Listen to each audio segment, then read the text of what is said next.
There is so much to learn from Mr. Gurinder Osan, who is not only a photojournalist but a very accomplished photo editor. He has given us so much of knowledge on the various kinds of requirements in the field of photojournalism.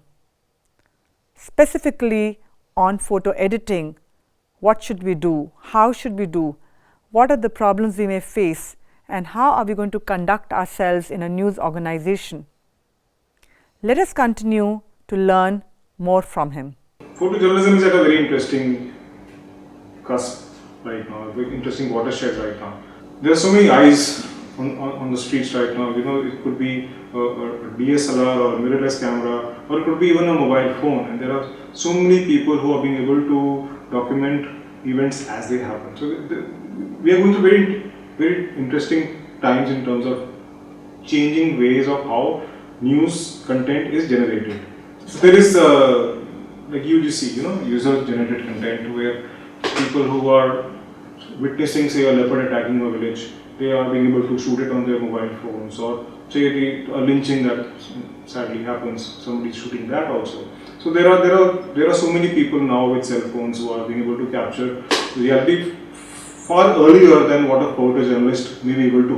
In terms of, you may arrive, but you may arrive later than the first witness of that scene. So hence, what is it that you now bring to the table that is different from what has already been shot by somebody, even I'm saying with a good mobile phone. So the role of a photojournalist has to now sort of be different from not just getting the spot, but to be able to add that perspective to the story, which makes the role of that evolved photographer more relevant. It's not just about being there.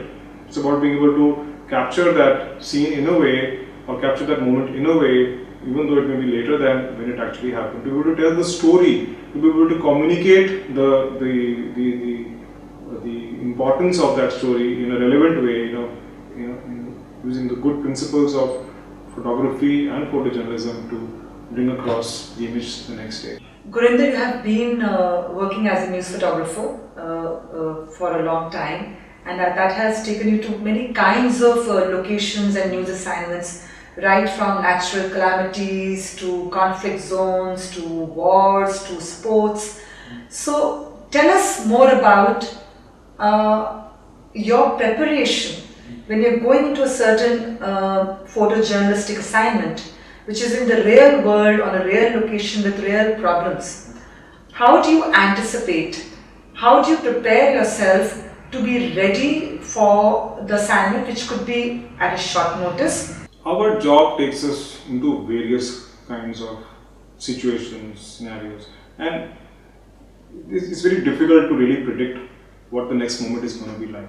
It may all seem very peaceful, all very normal, everyday, but how a situation may change, hopefully not deteriorate, can happen in seconds. So number one is that you have to be alert, you have to be aware of what is happening. So you're constantly going with this assumption that anything wrong can happen also, because you're out in a zone that is sort of open to possibilities. So one needs to be prepared for all possibilities if and when they do happen. That is part one, so that you are aware. That is the first part. Second part is that, God forbid, it does happen. Then what is the B? Aware is A, and I'm talking about the ABC of our preparation. A is aware, and the B is the backup. If it does happen, then what are you doing? Do I have my safety valves on? Suppose people start throwing, say, stones from a rioting mob. What is my preparation in terms of protection? Do I have a helmet? Yeah. Do I have a possibility of hiding behind a building or a fence or something that can save me from the brickbats that may come my way? Am I mentally and physically both prepared for that situation? And suppose, God forbid, something does happen. Now I'm coming to the C. C is contingency. Suppose it does happen. Suppose, God forbid, I am hit, or my colleague is hit, or somebody there is hit by that oncoming brickbat, then what do? As a photojournalist, my first reflex will be to shoot. Yeah, I've taken my picture, I have what I want, now what? how do I become useful to ensuring that the person who is injured, or even if it is me, how do I extract myself out of that situation safely? It could be in a war situation. It could be a sniper firing bullets. In a cricket match, it could be just a ball that landed on my head. It can happen anytime, anywhere. You never know, or it may just happen accidentally. Nobody intended anything negative, but it can happen. Then what is it that I do to ensure that I am able to address that emergency? So that preparation is also, again, mentally and physically very important. So when I do step out, I am keeping these ABCs very. I'm very mindful of these ABCs: the awareness, the backup, and the contingency. These are all you have to figure these out very fast in your photojournalistic career. At this point, I have a reflection spot for you. You will see some options on your screen.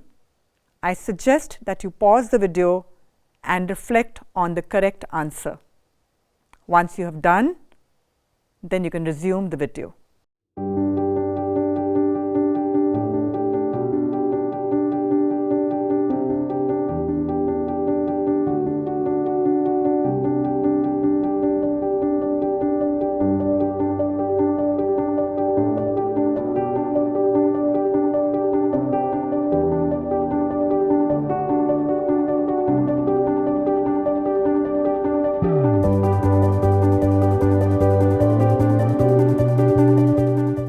So Gurinder, my next question to you is that what are the pressures, what are the challenges and the difficulties that photojournalists have to face of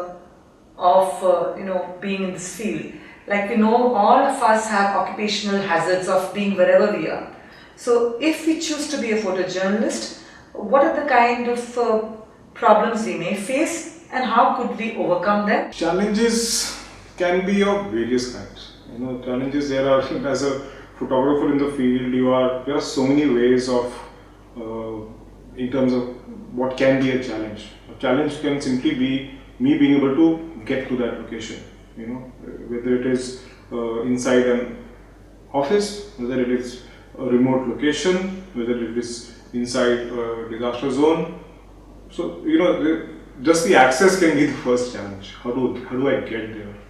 So, then, if I am prepared properly, assuming that I am well prepared, then how to go about it? In the sense, like, suppose I'm shooting, say a landslide that has happened, say in Jamoli, and maybe a whole village has been swept away. So, how am I prepared in terms of physically handling the challenges? Okay, so I would say that the first part is to do with the challenges of access, challenges of navigation, just to get there to the right place, to get the right shot. So that is part one. Two is, okay, I'm seeing something very strong in front of me. Then the next part is the mental or the psychological challenges start kicking up my headspace also. That what am I doing? Why am I doing this? Am I doing my job properly? Those mental challenges also start sort of affecting how you are working there at that time. So it's very important for us in terms of our maturity as journalists, how we bring about, how do we sort of take the essence of that story across without necessarily being bogged by the challenges also. Because challenges will be there. Challenges can be relative, challenges can be big or small. What can be a big challenge for me may not be the same for the next person. So it's very difficult to say what is a challenge for me, but and I will not.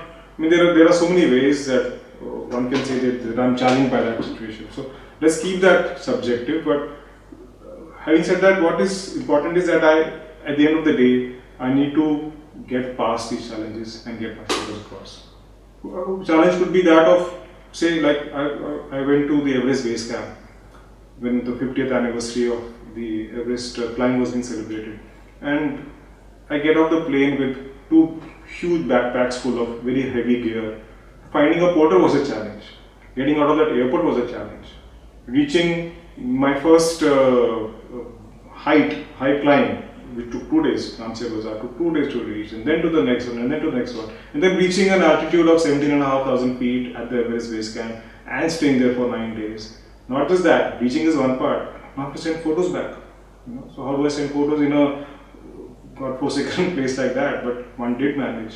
And you know what is interesting about challenges is that if you are approaching it in a positive way, in a healthy way, that this is my purpose, I have the right intention of why I'm there. It's not about ego, it's not about I'm so big and I'm so great and I'm going to come and take the best pictures and I'm going to get awards for it. If none of that is happening in your mind, you are there with a very clear mind that I have to do my job the best I know and to report the story the best I understand. So without making any, without muddling that part, you approach your story in a proper way. Then what happens is that God provides. I've seen it so many times. I mean, in this Everest base camp example itself, there was somebody who met me on the flight, was very fascinated by all my camera gear and said, "What are you doing? Oh, you work for the AP? Okay, I'm a mountaineer." He was 60 years old. His name was Bill O'Neill. He says, "Okay, you meet me day after tomorrow in Namche Bazaar." So, and as we went along, he started teaching me the basic principles of how to go into the mountains without getting problems like acclimatization or the cold, how to combat that. I was going very high in terms of altitude, and believe you me, there was nobody else as a photojournalist who actually managed to reach Everest base camp. So I did that thanks to Bill O'Neill, who guided me on how to what is called work high, sleep low, acclimatize, get my lungs to prepare for that thin oxygen that is available there, and how to sort of pace myself out to reach that shoot and be able to take my pictures and send them also. When I reach there, I meet the Indian Army people, the whole team that is trying to climb at that time, and they did successfully climb in 2003. And I meet Colonel Ashok Ebe, and he says, "Oh, you're from Delhi. Okay, where are you staying?" I say, "Oh, I intend to go back to Gorakhpur, put my tent and come back every morning." He says, "Oh, you don't need to do that. So many hot tents are available. Why didn't you sleep there?" "Oh, it's like jacket there though." Give him a So they gave me a big feather jacket, which was, I had jackets, but that was exceptionally warm. Oh, we gave him a sleeping bag also. So it just arrived. Oh, we have a canteen, so food is taken care of. Oh, we have a generator, so electricity is taken care of. Suddenly, the universe provides. So what I'm saying is that I didn't have any of these. I had a backup plan, and these were strong challenges for me to be able to finish my work properly. But if your intent is right, these solutions also come. At this point, I have a reflection spot for you. You will see some options on your screen. I suggest that you pause the video and reflect on the correct answer. Once you have done, then you can resume the video.